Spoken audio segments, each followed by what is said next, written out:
उनसे बड़े सवालात किए गए कि आपके ऊपर वाटर कैनन का इस्तेमाल किया गया, आपको परेशान किया गया। तो मुख्तलिफ सवालात का जवाब देते हुए अलीमा खानम ने कहा कि इमरान खान दो चीज़ें कभी नहीं छोड़ते।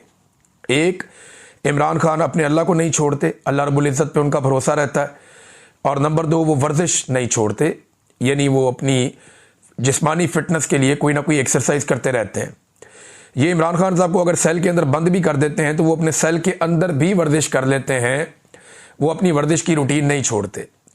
और ये जवाब ख़ास तौर पे उन्होंने दिया उस वक्त जब एक सोशल मीडिया पे वायरल तस्वीर, जिसके बारे में मैंने पहले आपसे बात की थी कि बज़ाहिर ये आर्टिफिशियल इंटेलिजेंस की एक तस्वीर लग रही है, तो अलीमा खानम ने उस तस्वीर को देखकर ये कहा कि उन्हें लगता है कि ये इमरान खान की असली तस्वीर है। और ये तस्वीर असली इसलिए उन्हें लगी कि उन्होंने इमरान खान को इस हालत में देखा, यानी उन्हें लगता है कि ये इमरान खान साहब की रियल पिक्चर है और इसी तरह के इमरान खान साहब दिखते होंगे या इसी तरह के इमरान खान साहब हैं।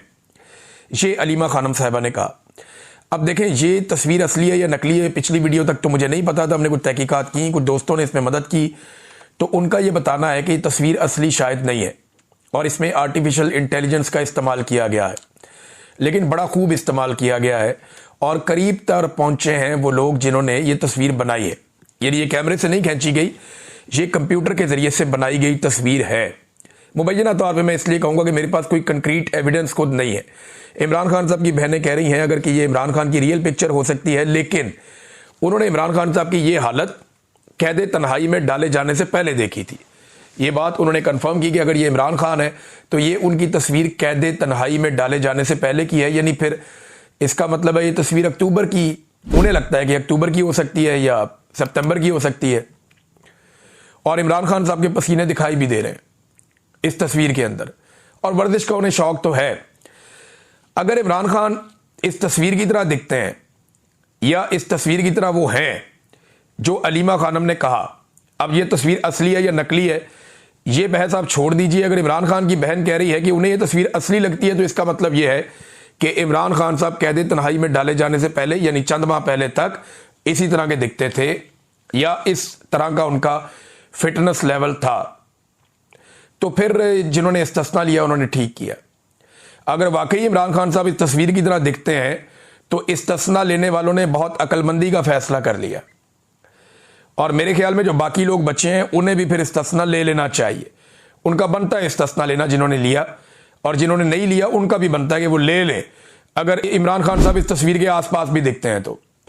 क्योंकि मैं जिस इमरान खान को लास्ट टाइम मिला था वो जख्मी थे, उन्हें गोली लगी हुई थी और उनके मल्टीपल इश्यूज थे, उनका वजन भी बढ़ा हुआ था।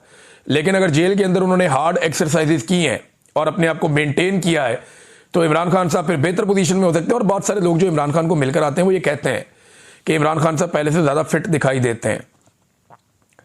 शेर अफजल मरवत पे अलीमा खानम ने रिस्पॉन्ड किया। उन्होंने कहा जी शेर अफजल मरवत पर जो लोग बात करते हैं मुझे उन पर तरस आता है जो शेर अफजल मरवत को सुनते हैं, और शेर अफजल मरवत जैसे और भी हैं जिनको एजेंसी वाले छोड़ते हैं। फिर उन्होंने कहा जी मेरी बहनों को जानबूझकर निशाना बनाया गया, बाकायदा एम किया गया, टारगेट करके उन्हें निशाना बनाया गया और उनके ऊपर वाटर कैनन के प्रेशर का इस्तेमाल किया गया। वो उठती थी, प्रेशर से उन्हें फिर गिरा दिया जाता था, वो उठती थी, उन्हें प्रेशर से फिर गिरा दिया जाता था।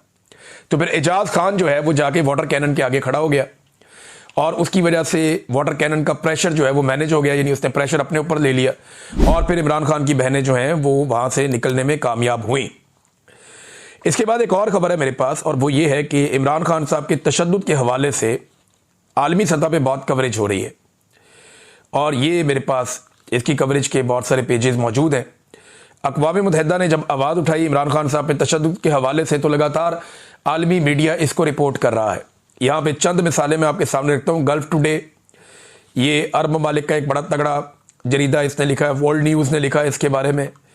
फिर इसके अलावा ये दीगर कुछ और प्लेटफॉर्म्स हैं जो लगातार लिख रहे हैं इस बारे में कि इमरान खान साहब को कैद तन्हाई में रख के। द इकनॉमिक टाइम्स ने भी लिखा है इसके बारे में कि इमरान खान साहब को जो कैद तन्हाई में रखा गया है ये एक तशद्दुद है, और लगातार इमरान खान साहब के ऊपर ये तशद्दुद किया जा रहा है। अक़वाम मुत्तहिदा ने इस बात की डिमांड की है कि इमरान खान साहब पे इस किस्म का जो तशद्दुद है ये बंद किया जाए। खबर यह है कि United nation expert calls for an end to Imran Khan's solitary confinement, inhuman detention conditions, ये जनाब अब मुतालबात हैं, दुनिया भर के अखबारात में छप रहे हैं। इमरान खान होगा तो खबर आलमी सतह पे जाएगी और आलमी सतह पे एहतजाज भी होगा। पिछले वीलॉग में आपको मैंने चंद मिसालें दी थी, इस वीलॉग में भी आपको मैं बता देता हूं। अभी नॉर्वे की पार्लियामेंट के सामने पाकिस्तानियों ने बड़ा तगड़ा एहतजाज किया, वहां इकट्ठे हो गए और अब आहिस्ता आहिस्ता आप देखेंगे यूरोप में एहतजाज होगा, अमेरिका में एहतजाज होगा। ओवरसीज पाकिस्तानियों में एहतजाज की एक नई वेव शुरू होने वाली है और ये आने वाले चंद महीनों में बहुत तेज हो जाएगी, क्योंकि ओवरसीज पाकिस्तानियों को बहुत हरासा किया गया है, फिर ओवरसीज पाकिस्तानियों को जाती लड़ाइयों में उलझाया गया, ओवरसीज पाकिस्तानियों की जो फैमिलीज हैं उनको तंग किया गया। लेकिन अब ओवरसीज पाकिस्तानियों ने दोबारा से इकट्ठे होने का फैसला किया है। डिफरेंट प्लेटफॉर्म्स के जरिए वो इकट्ठे हो रहे हैं, एक दूसरे का हाथ थाम रहे हैं और अलग अलग प्लेटफॉर्म्स के ऊपर वो आवाज़ बुलंद करेंगे पाकिस्तान में होने वाली इंसानी हकूक़ की खिलाफ वर्जियों पे। और पूरी दुनिया के अंदर आप बहुत सारे एहतजाज, बहुत सारे प्रोग्राम, बहुत सारी चीज़ें आप आने वाले दिनों में देखेंगे और इसको इंशाल्लाह हम सब मिलकर यकीनी भी बनाएंगे। तो ओवरसीज पाकिस्तानियों ने एक नई तवानाई के साथ इमरान खान के लिए या पाकिस्तान के लिए या इंसानी हकूक़ की खिलाफ वर्जियों के खिलाफ भरपूर आवाज़ उठानी है। नॉर्वे के अंदर आपने एक मुजाहरा देखा, मैं यहाँ पे जापान में आया हुआ था तो 2 प्रोग्राम हुए, दोनों में बड़ी तगड़ी तादाद ओवरसीज पाकिस्तानियों की आई। इंसानी हकूक़ की खिलाफ वर्जियाँ, मीडिया पे पाबंदियाँ, ये हमारा टॉपिक था। इमरान खान साहब के ऊपर जो ज़्यादतियाँ हो रही हैं वो हमारा टॉपिक था। जो ख़वातीन और बच्चों के साथ जुल्म हो रहा है, चादर और चार दीवारी का तकद्दुस पामाल हो रहा है, मैंडेट का एहतराम पाकिस्तान में नहीं किया जा रहा और मिलिट्री एस्टेब्लिशमेंट ने जो पाकिस्तान के पूरे निज़ाम पर कब्जा कर लिया है, ये सारी चीज़ों पे, इन सारी चीज़ों के ऊपर डिस्कशन हो रही है। और लोगों के जज्बात सुनकर मैं हैरान हूँ कि ये एस्टेब्लिशमेंट सर्वाइव कैसे करेगी। लोग बहुत गुस्से में हैं और जो एस्टेब्लिशमेंट को सपोर्ट करने वाले हैं उनको अपनी पड़ गई है, मुसीबत पे मुसीबत है। वो जो मौलवी हैं उनको अवामी रद्दअमल से शदीद तकलीफ हो रही है। मौलवी बेचारे उछल कूद कर रहे हैं, वो कह रहे हैं जी हमने क्या इतना बुरा कर दिया, सारे ही जूते पॉलिश करते हैं, अगर हमने कर दिया तो क्या हुआ। अब मौलवी बहुत तकलीफ में, अवाम ने मौलवियों की मंजी ठोक के रख दी है। मैं मिसाल दे देता हूँ, एक हमारे दोस्त हैं ताहिर अशरफी साहब, उन्हें बहुत ज़्यादा अवामी रद्दअमल जो है वो नापसंद आया। वो कहते हैं कि मैं जहाद में सिपा सलार के हाथ पर बैत करूँगा। मौलवी साहब, आपको जहाद का और इसका बैत का और शहादत का मतलब भी पता है। बॉर्डर पे आपने जाना नहीं है, आपके हलवे में बम किसी ने डालना नहीं है, तो आपने कहाँ जाके शहीद होना है।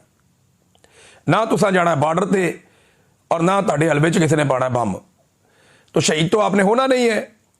और प्रोटोकॉल और सिक्योरिटियां लेके आप ऐसे फिरते हैं जैसे पाकिस्तान में आपसे ज़्यादा किसी की जान को खतरा ही नहीं है, आपकी तो सत्ते खैर है। अगले वीलॉग में आपको बताऊंगा। अब तक के लिए इतनी, अपना ख्याल रखिएगा, अपने चैनल का भी। अल्लाह हाफ़िज़।